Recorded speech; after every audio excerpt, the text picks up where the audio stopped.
In 1907, an archaeologist crawled into a ruined watchtower in the desert west of Dunhuang, on the old western edge of China. His name was Aurel Stein. The tower had stood empty for 1,600 years. In the rubble he found a mailbag, and the letters inside had never been delivered. One was written by a woman named Miu Nai. She had followed her husband east, to the far end of the trade road, and there he left her behind with their young daughter and stopped answering her letters. So she wrote home to her mother and begged for someone to come and take her back. She was living on the charity of a temple priest.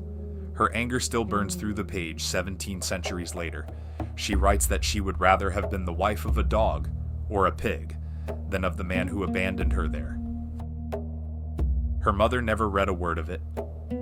The letter sat in the dark of that tower longer than most empires last. Miu Nai was Sogdian, and that is the strange part. In her own day, the Sogdians were not some lost tribe at the edge of the world. They were the people who ran the road. Their language was the common tongue from Samarkand to the gates of China. Their caravans carried the silk, the silver, the gods, and the news of half a continent.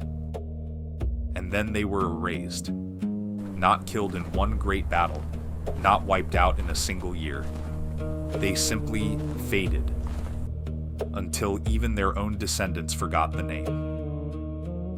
This is the story of the people history forgot, and of the diggers 1,000 years later who pulled them back out of the sand. The erased, the Sogdians, the people of the Silk Road and their legacy. Start with the land. East of Persia, north of the mountains of Afghanistan, runs a green valley fed by snowmelt, the Archaeology. Around it sit two of the oldest living cities on earth, Samarkand and Bukhara. The oldest sacred book of the region, the Avesta, already names this country as a good land more than 2,500 years ago. The Greeks who marched here with Alexander called it Sogdiana. The people spoke Sogdian, an Eastern Iranian language, written in a script that ran right to left and looked like flowing thread. Now here is what makes them so easy to miss. The Sogdians never built an empire. No emperor, no capital, no army under one banner. Sogdiana was a patchwork of small city kingdoms, each with its own ruler. Samarkand the largest, Bukhara with its own king, Kesh, Panjikent, a dozen more. For most of their history, they weren't even independent. They lived under everyone else's empires in turn. The Persians, the Greeks, the Kushans, the Hephthalites, the Turks. By every rule we use to measure a civilization, they should have been swallowed and forgotten. Instead, this scatter of trading towns took control of the most important trade route on Earth. They did it without conquering anyone. While the great powers fought over borders, the Sogdians quietly took over the thing that moved between them. They were old, and they were stubborn. When the Persian king carved his subjects onto the walls of his palace at Persepolis, the Sogdians were there in stone, bringing dishes, cloth, animal skins, and rams as tribute, in belted tunics and pointed caps, long-bearded with short daggers at the belt. But tribute is not surrender. When Alexander the Great shattered the Persian Empire and marched into Sogdiana around 329 BC, he expected the same quick collapse he'd had everywhere else. Instead, he ran into a Sogdian noble named Spit Amin Niz, who turned the whole country into a guerrilla war that bled the Macedonian army for 2 brutal years. Alexander burned towns. He massacred whole valleys along the Zarafshan. He won in the end, and then he married a Sogdian woman, Roxana, and the conqueror's heir was half Sogdian. Even beaten, these people had a way of ending up woven into whoever beat them. So how do you control a trade route thousands of kilometers long, across deserts and mountains and a dozen languages, with no army to enforce a single rule of it? You build a chain of your own people. A Sogdian merchant leaving Samarkand was never truly alone.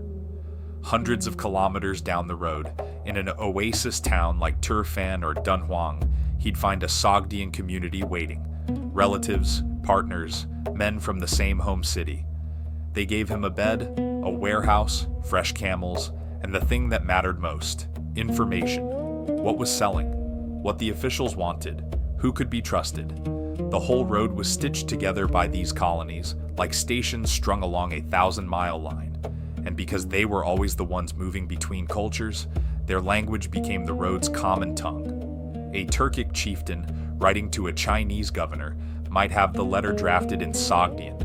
It was the English of the Silk Road. They carried silk, of course. They were the middlemen who got Chinese silk west, and they guarded that trade fiercely. But silk was only the headline.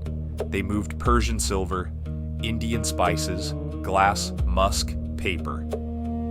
A Chinese chronicle claimed that when a Sogdian boy was born, his parents put honey in his mouth and glue in his palm, so he'd grow up to speak sweet words and make money stick to his hands. True or not, it tells you how the whole region saw them, a people born for the deal.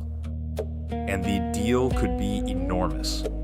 In the 560s, a Sogdian named Mahan-i-Ak talked his Turkic overlord into sending him as an envoy, first to the Persian Shah, who burned the silk he brought to make a point, and then, when that failed, along a far harder road north of the Caspian, all the way to the emperor in Constantinople. One Sogdian merchant opened a trade line between the Turkic steppe and the Roman world. By the 6th and 7th centuries, this was a rich world, and we don't have to guess, because we can see it. In the ruins of old Samarkand, at a place now called Afrasiab, archaeologists uncovered a painted hall. Around the year 650, a Sogdian king named Varkuman had artists cover its walls with the embassies that came to his court. Chinese delegations, Turkic writers, travelers from as far as Korea, each in their own dress, each bringing gifts. In one corner stands an ambassador from a neighboring kingdom holding a written credential. 16 lines in Sogdian. It is one of the few places on Earth where you can stand in front of a wall and watch the Silk Road as the people who lived on it wanted it remembered. And they governed themselves with a care that surprises people. We know this from a second discovery, a fortress called Mount Moog, and the archive found inside it, which we'll come back to. Its documents show a real bureaucracy, a customs officer, a head of finance, a chief scribe, a keeper of the temple fire. The king of Samarkand carried an old title, the Ikshid, but he did not rule alone. His power was checked by a council of the region's elders and great merchants. A stateless people had quietly built something close to a constitution. Their other great export couldn't be weighed. It was belief. The Sogdians were the spiritual smugglers of the ancient world. They carried Buddhism east, and the lost religion of the prophet Mani, and a branch of Christianity, and their own fire worship. And more than carried them, they translated them, turning Chinese and Persian and Syriac scriptures into Sogdian so the road could read them. They were astonishingly tolerant for their age. In a single street you might find a fire temple and a hall of idols side by side. The priest who fed Munai in that desert town tended a fire 1,000 kilometers from home. And the music of Samarkand and a spinning Central Asian dance became the craze of the Chinese court. The Sogdians went so deep into China that they left their names behind. Chinese records group them under a set of surnames, and each one points back to a Sogdian city. Kang meant your family came from Samarkand. En meant Bukhara. Shi meant Tashkent. Centuries after a family settled in China, you could still read its origin in a single character. Most of these people were traders, soldiers, diplomats, dancers. One of them rewrote Chinese history. His birth name was Rokshan, Sogdian for the Bright One, the same root as Roksa Na.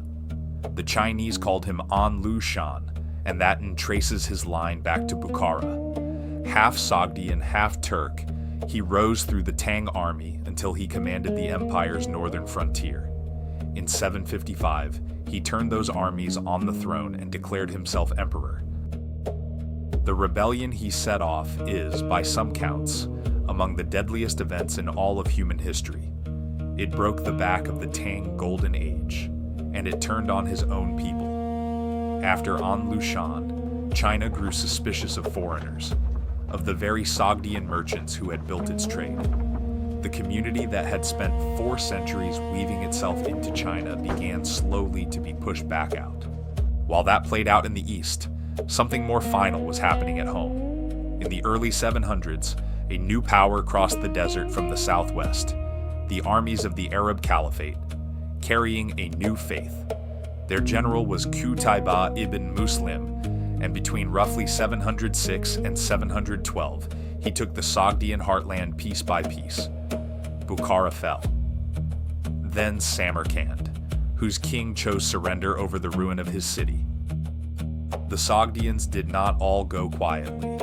They allied with Turkic nomads and for a time pushed the Arabs back out of Samarkand. The last stand belongs to a man named Vashtiq, the ruler of Panjikent. When the end came, he retreated with his people and his archive up to a fortress on a crag, Mount Moog. He lost. He was captured and executed.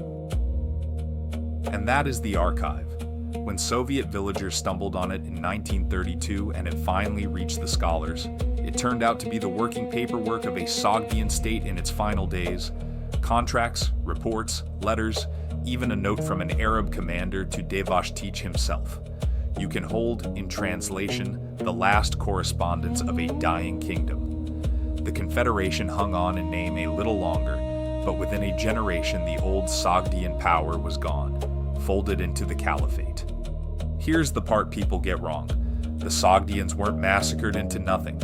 There was no single ending. What happened to them is stranger and sadder than slaughter.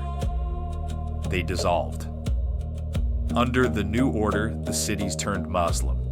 The language of power became Arabic, and the everyday language that spread beneath it was Persian. Out east, the backlash after An Shan shut the old colonies down. Family by family, the Sogdians simply stopped speaking Sogdian and handed their children a different tongue. They didn't die out. They became other people. Their descendants are woven into the Tajiks and the Uzbeks of Central Asia today. But the name Sogdian, the identity, the world of Munai and Varkuman and the painted ambassadors, that slipped out of memory and stayed lost for almost 1,000 years. By around the year 1000, Sogdian had nearly stopped being written. The language held on in pockets for 2 or 3 more centuries, and then it was gone, except in one place. High in the mountains of Tajikistan, in a remote valley called Yagnob, a few thousand people still speak the last living descendant of Sogdian. When a Yagnobi shepherd talks, you are hearing the faint echo of the language Munai wrote her letters in, and there's a final twist the Sogdians could never have seen coming. Their alphabet outlived them. The Turks borrowed the Sogdian script to write their own language. Centuries later, the Mongols borrowed it from the Turks.